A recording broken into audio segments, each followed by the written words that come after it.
ओम शांति। 2रा मे प्रातमुरली बापदादा मधुबन। मिष्टि बाच्चारा ज्ञानेर बुलबुल पाखी हये निजेर सम तैरी करार सेवा करो। परीक्षा करे देखो जे कतजनके निजेर सम तैरी करेछि। स्मरणेर चार्ट किरकम आछे? प्रश्न, भगवान निजेर सन्तानदेर कोनो कथा देन जा मानुष दिते पारे ना। उत्तर, भगवान प्रमिस करेन बाच्चारा आमी तोमादेर निज गृहे अवश्यई फिरिये निये যাব। তোমরা শ্রীমত অনুযায়ী চলে পবিত্র হবে, তাহলে মুক্তি ও জীবন মুক্তিতে যাবে। যদিও মুক্তিতে অর্থাৎ পরমধামে সবাইকেই যেতে হবে, কেউ যেতে চাক বা না চাক, জোর করেই তার হিসাব নিকেশ মিটিয়ে নিয়ে যাব। বাবা বলেন, যখন আমি আসি তখন তোমাদের সকলের বানপ্রস্থ অবস্থা হয়, আমি সবাইকে ফিরিয়ে নিয়ে যাই। ওম শান্তি।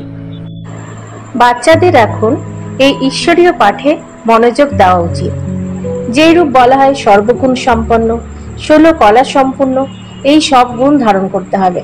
যাচাই করতে হবে আমার মধ্যে এই গুণগুলি আছে তো, কারণ যেমন তোমরা ভবিষ্যতে হবে বাচ্চাদের সেদিকেই লক্ষ্য থাকবে। এইসব নির্ভর করছে পড়াশোনা করা এবং করানোর উপরে। নিজের মনকে জিজ্ঞাসা করতে হবে আমরা কতজনকে পড়াই। সম্পূর্ণ দেবতা এখন কেউ হয়নি। চন্দ্র যখন সম্পূর্ণ হয় তখন কত আলো ছড়ায়। এখানেও দেখা হয় নম্বর অনুযায়ী পুরুষার্থ অনুসারে আছে কি। এই কথা তো বাচ্চারাও বুঝতে পারে, টিচারও বুঝতে পারে। এক একটি বাচ্চার দিকে দৃষ্টি যায় যে তারা কি করছে, আমার জন্য কি সার্ভিস করছে। সব ফুলেদেরকে দেখা হয়, ফুল তো সবাই, তাই না? এ হলো বাগান, তাই না? প্রত্যেকে নিজের অবস্থা ভালোভাবে জানে, নিজের খুশির কথা জানে। অতীন্দ্রিয় সুখময় জীবন প্রত্যেকের নিজস্ব অনুভব হয়। এক তো বাবাকে খুব খুব স্মরণ করতে হবে, স্মরণ করলেই পরে রিটার্ন হয়। তমপ্রধান থেকে শতপ্রধান হওয়ার জন্য বাচ্চারা তোমাদের খুব সহজ উপায় বলে দিচ্ছে স্মরণের যাত্রা।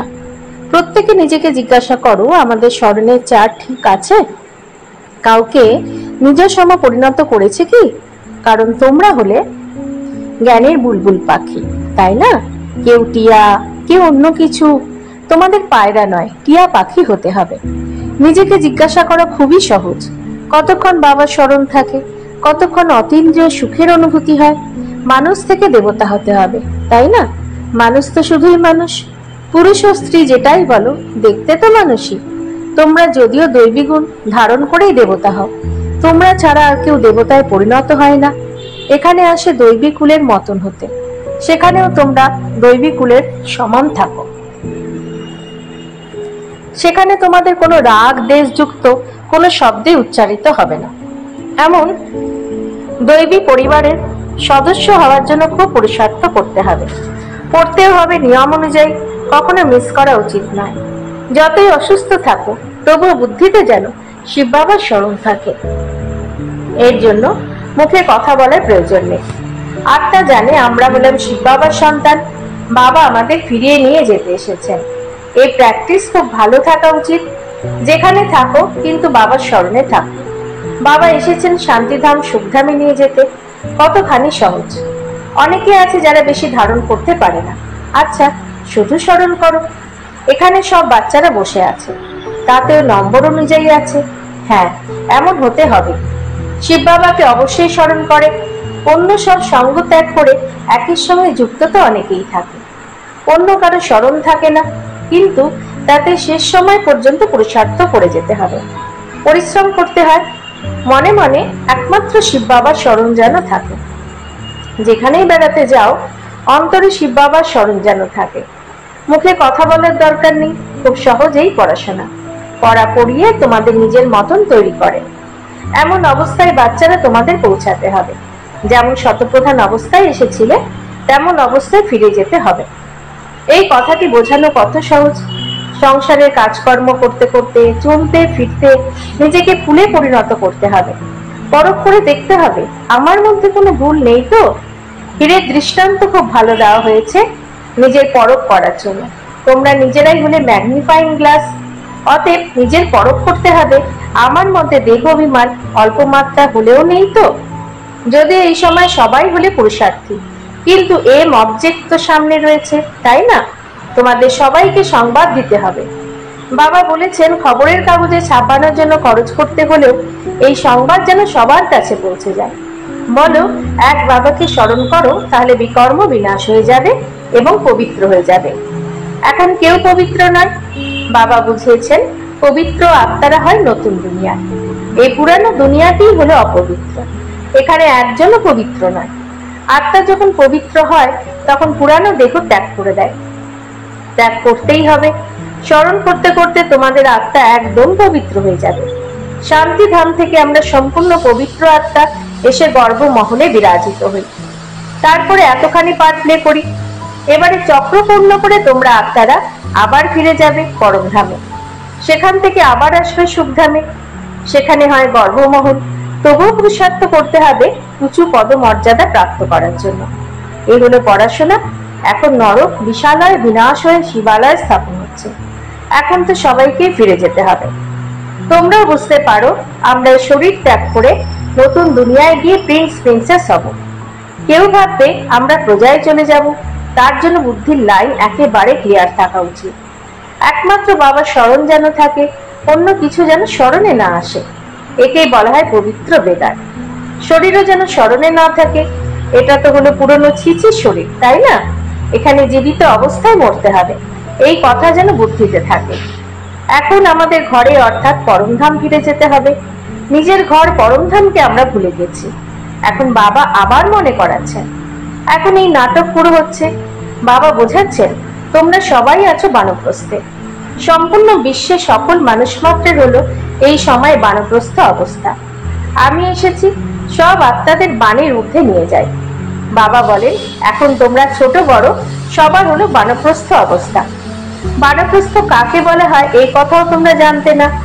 এমনি এমনি গিয়ে গুরুর কাছে দীক্ষা গ্রহণ করেছো। তোমরা লৌকিক গুরুর দ্বারা অর্ধকল্প পুরুষার্থ করেছো, কিন্তু জ্ঞান একটুও নেই। বাবা নিজে বলছেন ছোট বড় তোমাদের সবার হলো এখন বানপ্রস্থ অবস্থা। মুক্তি তো সবার প্রাপ্ত হবে। ছোট বড় সবাই শেষ হয়ে যাবে। বাবা এসেছেন সবাইকে ফিরিয়ে নিয়ে যেতে। এতে তো বাচ্চাদের খুব খুশি হওয়া উচিত। এখানে দুঃখ অনুভব হয়, তাই নিজের ঘর সুইট হোমকে স্মরণ করো। ঘরে ফিরতে চায় কিন্তু বুদ্ধি নেই। তারা বলে আমরা আত্মা, আমাদের এখন শান্তি চাই।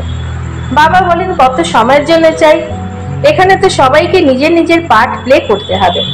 এখানে কেউ শান্ত হয়ে বসতে পারে কি? অর্ধকল্প গুরু সন্ন্যাসীরা তোমাদের দিয়ে অনেক পরিশ্রম করিয়েছে। পরিশ্রম করে পথভ্রষ্ট হয়ে আরো অশান্ত হয়েছ। এখন যিনি শান্তিধামের মালিক তিনি এসে সবাইকে ফিরিয়ে নিয়ে যান। পড়াও করাতে থাকেন। ভক্তিও করা হয় নির্বাণ ধামে যাওয়ার জন্য, মুক্তির জন্য। এই কথাটি কারো মনে আসবে না যে আমরা সুখধামে যাই। সবাই বানপ্রস্থে যাওয়ার জন্য পুরুষার্থ করে। তোমরা তো পুরুষার্থ করো সুখধামে যাওয়ার জন্য। জানো প্রথমে বাণীর ঊর্ধ্বে থাকার অবস্থা অবশ্যই চাই। ভগবান প্রমিস করেন, কথা দেন বাচ্চাদের, বাচ্চারা আমি তোমাদের নিশ্চয়ই নিজের ঘরে নিয়ে যাব। যার জন্য তোমরা অর্ধকল্প ভক্তি করো। এখন শ্রীমত অনুসারে চললে মুক্তি জীবন মুক্তিতে যাবে। যদিও শান্তিধামে সবাইকেই যেতে হবে, কেউ যেতে চাক বা না চাক। ড্রামা অনুযায়ী সবাইকে অবশ্যই ফিরতে হবে। পছন্দ করো বা না করো, আমি এসেইছি সবাইকে ফিরিয়ে নিয়ে যেতে। জোর করে হিসেব নিকেশ মিটিয়ে নিয়ে যাব। তোমরা সত্য যুগে যাও, বাকিরা সবাই বাণী থেকে দূরে শান্তিধামে থাকে। কাউকে ছাড়া হবে না। না গেলে সাজা দিয়ে মারধর করে নিয়ে যাব। ড্রামাতে এমনই পার্ট আছে, তাই নিজের উপার্জন করে ফিরলে পদমর্যাদাও ভালো পাবে। শেষে যারা আসবে তারা কি আর সুখ পাবে? বাবা বলেন নিশ্চয়ই ফিরে যেতে হবে। সকলের শরীরই দাহ হতে থাকবে, আর আমি সব আত্মাদের সঙ্গে নিয়ে যাব। আত্মাদেরই আমার সঙ্গে ফিরে যেতে হবে। আমার মতানুযায়ী সর্বগুণ সম্পন্ন 16 কলা সম্পূর্ণ হবে, তখন ভালো পথ প্রাপ্ত হবে। তোমরা ডেকেছিলে তাই না? এসে আমাদের সবাইকে মৃত্যু দিন। এবার মৃত্যু এলো বলে কেউ বাঁচতে পারবে না। ছিচি শরীর কারো থাকবে না। ডেকেছ তোমরা ফিরিয়ে নিয়ে যাওয়ার জন্য। অতএব বাবা বলেন বাচ্চারা এই ছিচি দুনিয়ার থেকে তোমাদের ফিরিয়ে নিয়ে যাব। তোমাদের স্মরণিক সামনে রয়েছে দিলবাড়া মন্দির আছে না? দিল অর্থাৎ হৃদয় হরণ করেন যিনি, তার মন্দির আদি দেব বসে আছেন। শিব বাবাও আছেন, বাপদাদা দুজনেই আছেন। এনার শরীরে বাবা বিরাজিত। তোমরা সেখানে গিয়ে আদিদেবের দর্শন করো। তোমাদের আত্মা জানে যিনি বসে আছেন তিনি হলেন বাপদাদা। এই সময় তোমরা যে পার্ট প্লে করছো তারই প্রমাণ চিহ্ন রূপে স্মরণে তৈরি আছে। মহারথী, সহিস, পেয়াদাও আছে। সেই সব হলো জড়রূপে, এ হলো চৈতন্য। ওপরে বৈকুণ্ঠও আছে। তোমরা মডেল দেখে এসো। দিলবাড়া মন্দিরটি কেমন তোমরা তো জানো। কল্প কল্পই মন্দির নির্মাণ হয় এমন, যা তোমরা গিয়ে দেখবে। কেউ তো খুব কনফিউজড হয়, এইসব পাহাড় ইত্যাদি ভেঙে গেছে, সেসব আবার তৈরি হবে কিভাবে?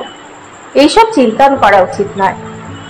এখন তো স্বর্গ নেই, তাহলে যেসব কিভাবে আসবে? পুরুষার্থের দ্বারা সবকিছুই তৈরি হয়, তাই না? তোমরা এখন তৈরি হচ্ছ স্বর্গে যাওয়ার জন্য। কেউ হতাশ হয়ে পড়াশোনায় ছেড়ে দেয়। বাবা বলেন এতে কনফিউজড হওয়ার কিছু নেই, সেখানে আমরা সবকিছু নিজের তৈরি করব। সেই দুনিয়া তো হবে শতপ্রধান, সেখানকার ফল ফুল ইত্যাদি সব কিছু তোমরা দেখে আসো, সুবিরস পান করো। সূক্ষ্ম বতনে মূল বতনে এসব কিছু নেই, মূল সব আছে বৈকুণ্ঠে। ওয়ার্ল্ডের হিস্ট্রি জিওগ্রাফি রিপিট হয়, এই নিশ্চয়টি পাকা থাকা উচিত। তবুও যদি কারো ভাগ্যে না থাকে তাহলে বলবে এইসব কিভাবে হতে পারে? হীরে জহরত যা এখন দেখতে পাওয়া যায় না, সেসব আসবে কিভাবে? পূজনীয় হবে কিভাবে? বাবা বলেন এটাই তো হলো খেলা, তাই না? এই খেলাটাই তো তৈরি হয়ে রয়েছে, পূজ্য পূজারীর খেলা। আমরাই ব্রাহ্মণ, দেবতা, ক্ষত্রিয়। এই সৃষ্টি চক্র জানলে তোমরা চক্রবর্তী রাজা হও। তোমরা বুঝতে পারো, তাই তো বলো বাবা কল্প পূর্বেও তোমার সাথে দেখা হয়েছিল। আমাদের স্মরণিক সম মন্দিরটি সামনে রয়েছে, এরপরে স্বর্গে স্থাপনা হবে। তোমাদের এই চিত্রগুলি খুব ভালো, মানুষ কত আগ্রহ সহকারে এসে দেখে। সম্পূর্ণ দুনিয়ায় কেউ কোথাও দেখেনি, আর না কেউ এমন চিত্র বানিয়ে জ্ঞান দিতে পারবে, নকল করতেও পারবে না। এই চিত্রগুলি হলো তো খাজানা, যার দ্বারা তোমরা পদ্মা পদম গুণ ভাগ্যশালী হও। তোমরা বুঝতে পারো আমাদের প্রতিটি পদক্ষেপে পদ্মগুণ ভাগ্য আছে। পড়াশোনার পদক্ষেপ যত যোগযুক্ত হবে, যত পড়াশোনা করবে, ততই পদ্মগুণ ভাগ্য। অপরদিকে মায়াও ফুল ফোর্সে আসবে। তোমরা এই সময় শ্যাম সুন্দর হও। সত্যযুগে তোমরা সুন্দর ছিলে, গোল্ডেন এজেড। কলিযুগে হয়েছে শ্যামবর্ণ, আয়রন এজেড। প্রতিটি জিনিস এমনই হয়। এখানে তো মাটিও শুকনো, সেখানে তো মাটিও হবে ফার্স্ট ক্লাস। প্রতিটি জিনিস হবে শতপ্রধান। এমন রাজধানী তোমরা মালিক হতে চলেছ, অনেকবার হয়ে। তবুও এমন রাজধানীর মালিক হওয়ার পুরো পুরুষার্থ করা উচিত। পুরুষার্থ ছাড়া প্রালব্ধ পাবে কিভাবে? কষ্টের তো কোনো কথা নেই। মুরলি ছাপা হয়, ভবিষ্যতে লক্ষ কোটি সংখ্যক মুরলি ছাপা হবে। বাচ্চারা বলবে যা কিছু ধন আছে সব যজ্ঞে অর্পণ করি। রেখে কি হবে? ভবিষ্যতে দেখবে আরো কি হবে।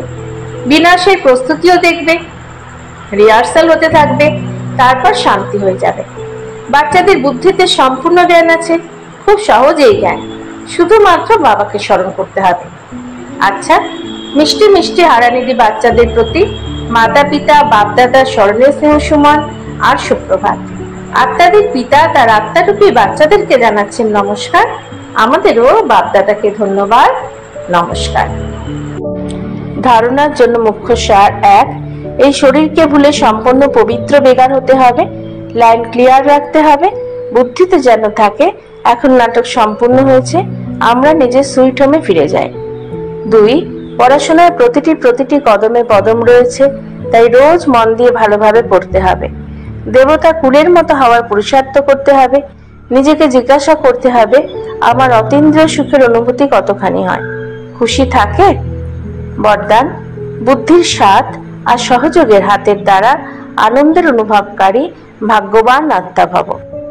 যেরকম সহযোগের নিদর্শন রূপে হাতের উপর হাত দেখানো হয়, সেই রকম বাবার সদা সহযোগী হওয়া।